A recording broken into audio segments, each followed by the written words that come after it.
안녕하세요. 딸아이 하나를 키우고 있는 30대 여성입니다. 작년까지만 하더라도 남에게 피해 끼치지 않고 나름대로 떳떳하게 잘 살고 있다고 생각했는데 사이코 같은 남편 때문에 제 일상이 산산이 부서져 버렸네요. 말도 안 되는 헛소리를 해대는 남편 때문에 새벽녘까지 잠 못 이루는 날들도 많았어요. 그래도 아이 아빠라서 어떻게든 옆에 붙들어두고 정신 차리게 하려고 했는데 사람이 뭐에 씌인 건지 똥인지 된장인지 분간을 못하더라고요. 그나마 저 하나만 괴롭게 했다면 나는 없는 사람이다 생각하고 아이를 위해서 참고 견뎠을지도 모르겠습니다. 하지만 남편이 하는 짓거리를 보고 있으니 저런 아빠라면 애한테도 차라리 없는 게 낫겠다 싶어서 이혼을 결심했네요. 어려서부터 대학에 들어가기까지 저는 그런대로 풍족한 집안에서 자랐습니다.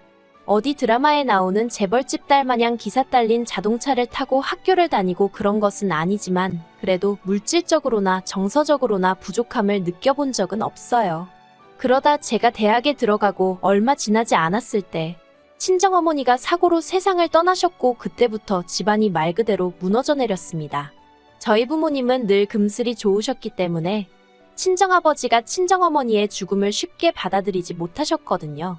그래서 친정어머니가 떠나신 이후로 친정아버지는 술에 의지하는 날이 늘어만 갔지요.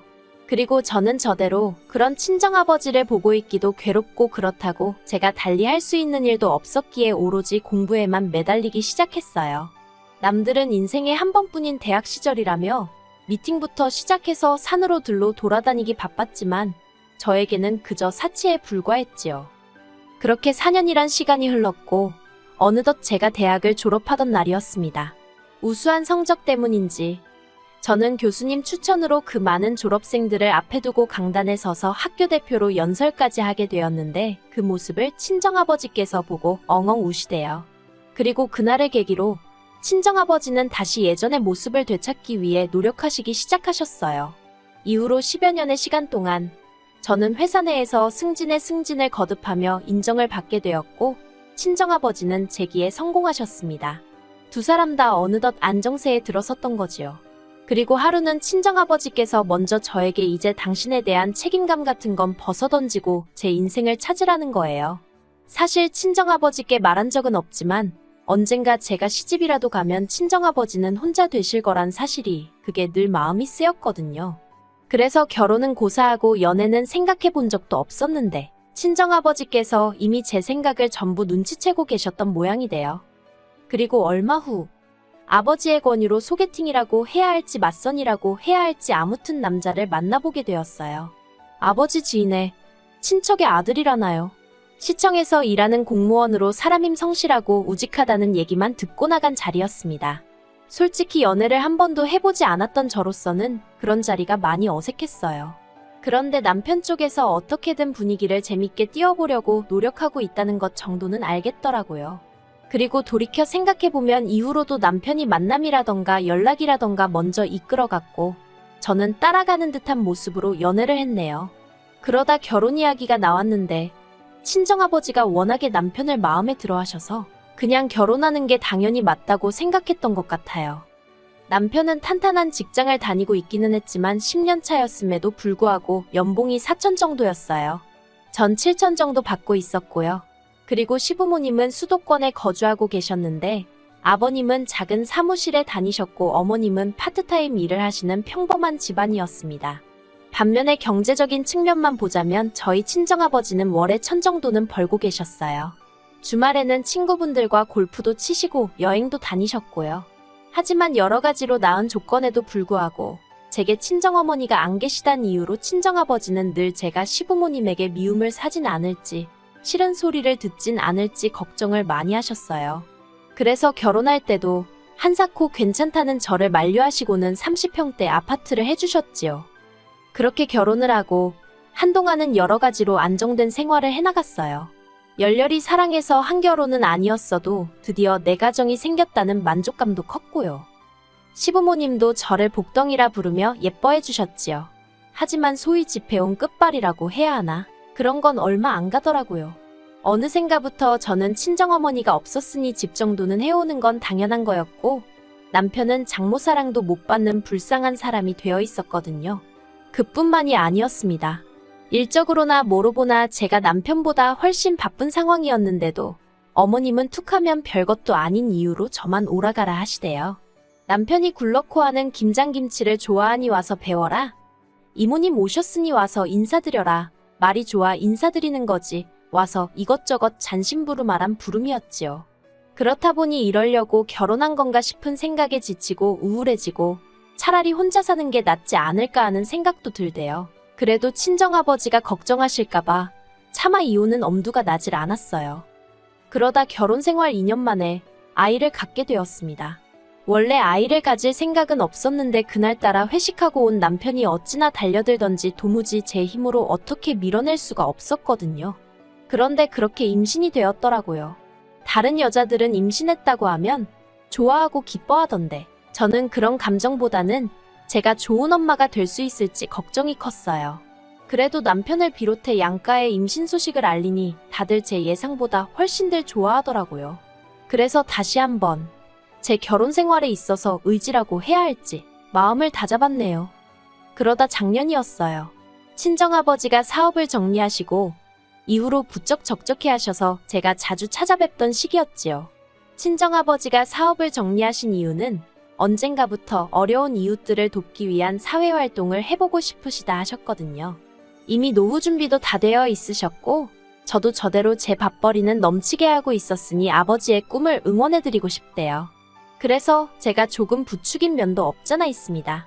그런데 막상 정리하고 나니까 어딘가 허전하다며 아쉬워하시길래 제가 틈틈이 찾아뵌 거예요. 그리고 그 시기에 남편은 한창 운동에 열을 올리고 있었습니다. 당시 바디 프로필이라고 해서 근육을 만들어서 사진을 찍는 게 유행이었는데 자기도 그걸 해야겠다면서요. 그래서 한 번 할 때마다 8만 원씩이나 내가면서 일주일에 3번씩 헬스장을 다니대요. 대충 계산해봐도 한 달에 100만 원은 우습게 깨지더군요. 하지만 제가 그렇게까지 해야겠냐고 하니까 자기가 돈만 벌어오는 기계냐면서 자기도 자기 좋은 것 좀 하고 살게 내버려두라고 말 그대로 생난리를 치는 거예요. 어처구니가 없어서 그래 마음대로 해라 하고 내버려뒀습니다. 솔직히 그것도 한두 달이지 하면 얼마나 하겠냐 싶었으니까요. 그런데 이게 웬걸. 하루는 남편이 할 이야기가 있다더니 공무원을 때려치고 헬스장을 해야겠답니다. 자기가 운동을 몇 달 해보니까 적성에 너무 잘 맞는다면서 자기도 자기 좋아하는 일을 업으로 삼고 싶다고요. 그렇지만 저는 남편이 안정적인 직장을 포기하겠다는 것도 걱정스러웠고 무엇보다 헬스장을 열 만한 여유가 없었거든요. 그래서 제가 현실적인 조건들을 조목조목 갖다 대며 안 될 것 같다고 했지요. 그랬더니 남편이 저더러 진지하게 생각해보지도 않고 무조건 안 된다고 하는 게 어딨냐면서 떼를 쓰는 거예요. 정말이지 가뜩이나 딸 하나 케어하는 것도 힘들어 죽겠는데 나이는 40씩이나 먹어가지고 헬스장을 차려달라는 남편을 보고 있자니 기도 안 차대요. 그러더니 급기야 남편이 미친 소리를 했습니다. 그날은 친정아버지 생신이라서 저와 남편 그리고 딸애까지 다 같이 모여 식사를 했는데요. 남편이 뜬금없이 저희 아버지더러 장인어른 많이 외로우시죠 하고 말을 꺼내는 거예요. 평소엔 생전 살가운 말 한마디 하지 않던 남편이라서 갑자기 왜 저러나 싶어 제가 남편을 쳐다봤습니다. 그런데 남편은 마치 준비라도 해온 듯이 저나 아버지의 반응에는 아랑곳하지 않고 계속해서 자기 할 말만 이어가더라고요. 남편이 장인어른 이참에 친구분들 많이 계신 곳으로 이사를 하면 어떠세요 하길래 제가 그게 어디냐고 어디 고향으로라도 내려가시라는 얘기냐고 물었습니다. 그러자 남편이 한다는 소리가 요새는 요양원도 잘 되어 있다대요 그러는 거예요. 순간 남편이 미쳤나 싶어서 요양원이 뭐 하는 덴지 몰라서 그러냐고 제가 화를 냈어요. 그랬더니 남편이 얼굴색 하나 안 변하고 자기가 왜 모르겠냐입니다. 그리고는 자기가 하는 일이 뭔지나 아냐면서 오히려 저한테 짜증을 내더라니까요. 친정아버지는 당황하신 얼굴로 요양원이란 단어를 몇 번 곱씹으시더니 내가 지금 거길 가야 할 필요가 있을까 하시는 거예요. 그리고는 슬픈 눈으로 허탈하신 듯 한숨을 푹 내쉬시는데 그 모습을 보는데 제 가슴이 정말 갈갈이 찢어지는 기분이었습니다. 저는 도무지 끓어오르는 화를 주체할 수가 없었기에 일단 아버지더러 대꾸해줄 가치도 없다고 신경 쓰지 마시라 했어요. 그리고는 남편더러 집에 가서 마저 이야기하자고 당장 따라 나오라고 했지요. 그렇게 집으로 돌아왔습니다. 제가 남편더러 도대체 무슨 생각으로 그런 소리를 한 거냐고 물었어요. 그러자 남편이 저더러 잘 들어보라면서 하는 말이 장인어른 은퇴하시고 제가 너무 그쪽에 시간도 많이 쏟고 신경도 많이 쓰고 그래서 어머님이 절 안 좋게 보신답니다. 그리고 아무리 제가 그렇게 해도 장인어른은 저 없을 땐 혼자이지 않냐면서 그러니 이참에 장인어른은 요양원에 모시재요. 그러면 요양원에 또래분들 많이 계시니 심심하지도 않으실 거고 제가 자주 들여다보지 않아도 될 거라나요. 그리고 장인어른 집을 팔아서 그걸로 헬스장을 차리면 될 것 같답니다. 자기가 부동산에 알아보니 장인어른 사시는 아파트가 거의 10억 가까이 가더라면서 그거면 번듯한 헬스장을 차릴 수 있고 그렇게 돈 벌어서 요양원비 내드리면 될 거 아니냐대요. 남편은 이 내용을 그동안 혼자 얼마나 이리저리 머리통을 굴려가며 생각을 했던 건지 제 반응은 신경도 안 쓰고 마치 외운 듯이 줄줄줄 읊어대더라고요. 그리고 그런 남편의 모습에 저는 정이 떨어지는 정도가 아니라 당장 어떻게 해버리고 싶을 정도로 치가 떨렸습니다. 제가 왜 우리 아빠 집을 팔아서 당신 헬스장을 차리냐고 미쳤냐고 소리를 질렀어요. 그랬더니 남편이 답답하다는 듯이 어차피 장인어른 돌아가시면 그 아파트 우리 거 되는 건데 뭐가 문제냐입니다. 양팔은 물론이고 등줄기에까지 소름이 끼쳤고 저는 남편더러 그런 생각을 하고 사는지 꿈에도 몰랐다고 당신 같은 인간하고 한 이불 덮고 산 내가 미친 X라며 더는 상종도 하기 싫으니 당장 내 집에서 나가라고 했어요. 어차피 집은 친정아버지가 해주셨고 제 단독명이었으니까요. 그리고 다행히 저는 남편이 못 나간다 안 나간다 버틸까봐 걱정했는데 남편은 남편대로 애 앞에서 제가 자기한테 말을 막 했다며 자기도 더는 안 참는다는 헛소리를 짓거리더니 짐을 챙겨나가더라고요. 그리고 이튿날 다시 생각해보고 말고 할 것도 없었어요. 바로 친정으로 향해서 친정아버지께 저희 집에 들어오시라 했습니다. 생각해보니 아버지 혼자시고 저도 이제 딸이랑 단둘인데 뭐하러 따로 사느냐고 이제부터 한 집에 같이 살자고 했지요. 그러자 아버지는 사위가 싫어하지 않겠냐며 씁쓸해하셨고 제가 그런 인간 신경 쓸 필요도 없다고 했어요. 남편이랑 이혼할 생각이란 말과 함께요. 아버지는 이혼은 절대 안 된다고 펄쩍 뛰셨습니다. 다늙은 당신 때문에 딸이 이혼을 한다니 당신은 그 꼴은 못 본다나요. 하지만 저는 그런 아버지께 아버지 때문이 아니라 내 행복을 위해서 헤어지기로 한 거라고 그러니 그런 말씀은 마시라고 했어요. 그렇게 아버지 짐을 드리고 동시에 남편 짐은 죄다 끄집어서 아파트 복도에 내놓고 있는데 그때였습니다. 남편과 어머님이 엘리베이터에서 내리더라고요. 그러더니 남편이 먼저 저더러 이게 뭐하는 짓이냐며 소리를 지르는 거예요. 어머님도 같이 말이지요. 하지만 이내 제 뒤에 계시던 친정아버지를 보더니 목소리가 한풀 꺾였어요. 친정아버지께서 먼저 딸애가 자네와 이혼한다고 하고 나는 딸이 원하는 대로 하라고 했다며 상황을 정리하셨습니다. 그러자 그제서야 남편이 현관 앞에서 무릎을 꿇고는 말 그대로 싹싹 빌대요. 자기가 생각을 잘못했다면서 자긴 그저 하루빨리 헬스장을 해서 성공하고 싶은 마음밖에 없었다나요. 성공해서 저를 호강시켜주고 싶었다나 어머님도 옆에서 당신 아들이 원래 목표가 딱 생기면 그것밖에 못 봐서 그렇다고 이번 한 번만 그냥 넘어가 주라면서 저를 달래셨어요. 하지만 결론부터 말하자면 저는 원래 생각했던 대로 남편과 이혼을 강행했습니다. 절대로 이혼은 못 해준다며 버티던 남편도 어디서 뭘 듣고 왔는지 저더러 양육비는 좀 깎아달라대요. 그러면 도장 찍는다고요. 끝까지 어찌나 찌질한 인간이던지. 그래서 한 달에 50만 원씩 받는 조건으로 협의 이혼했습니다. 솔직히 50만 원 안 받아도 딸 키우는데 아무 지장 없어요. 하지만 그래도 나중에 딸한테 네 아빠가 너를 모른 척하지는 않았다고 알려주고 싶어서 어떻게든 받아내기로 한 거예요.